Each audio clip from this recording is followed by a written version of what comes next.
پہلی صدی میں جب گلتیوں کے نام کا خط لکھا جا رہا تھا،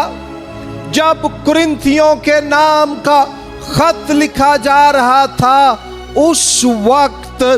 دنیا کے لوگوں کی نظر میں صلیب فخر، عزت، نجات، محبت اور زندگی کا نشان نہیں تھی۔ صلیب موت کی سزا دینے کا ایک ایسا طریقہ تھا جسے وحشیوں نے ایجاد کیا تھا، اور بعد میں اس زمانے کی سپر پاور رومی سلطنت نے اسے اپنے قانون میں شامل کر لیا، اور رومی لوگ ان مردوں کو صلیب دیتے جو رومی حکومت سے باغی ہو جاتے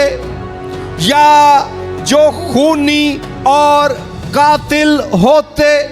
ایک موقع پر انہوں نے ایک وقت میں 2000 آدمیوں کو صلیب پر لٹکا دیا تاکہ سلطنت روم کے دشمنوں تک اور باغیوں تک یہ پیغام چلا جائے کہ رومی سلطنت کی طاقت کا مقابلہ اور اس کی مخالفت کرنے والوں کا انجام کیا ہوگا۔ صلیب کی سزا رومیوں کے نزدیک اور اس زمانے کے لوگوں کے نزدیک اس قدر ظالمانہ، کراہیت انگیز اور گھن سے بھری ہوئی سزا تھی کہ رومیوں نے قانون پاس کیا تھا کہ کبھی کسی رومی شہری کو صلیب کے ذریعے سے موت نہیں دی جائے گی، سوائے اس صورت میں اگر اس نے انتہائی غداری کا جرم کیا ہو۔ سسرو ایک رومی دانشور اور عالم تھا۔ اگر آپ اس کی تقریریں پڑھیں تو وہ بیان کرتا ہے کہ صلیب کی سزا بہت زیادہ انتہائی ظالمانہ سزا ہے، یہ ایک ایسی سزا ہے جس سے کراہیت اور گھن آتی ہے۔ پھر وہ بتاتا ہے کہ کسی رومی شہری کو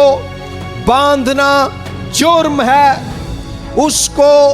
کوڑے لگانا گستاخی ہے، اور اس کو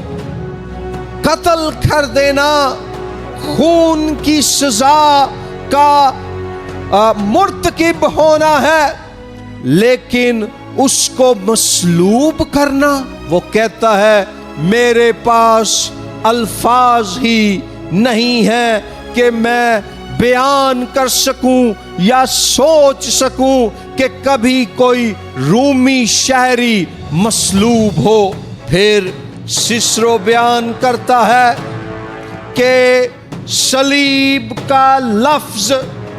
رومی شہری کے لیے کبھی استعمال بھی نہ ہو کہ اس کو یہ سزا دی جائے۔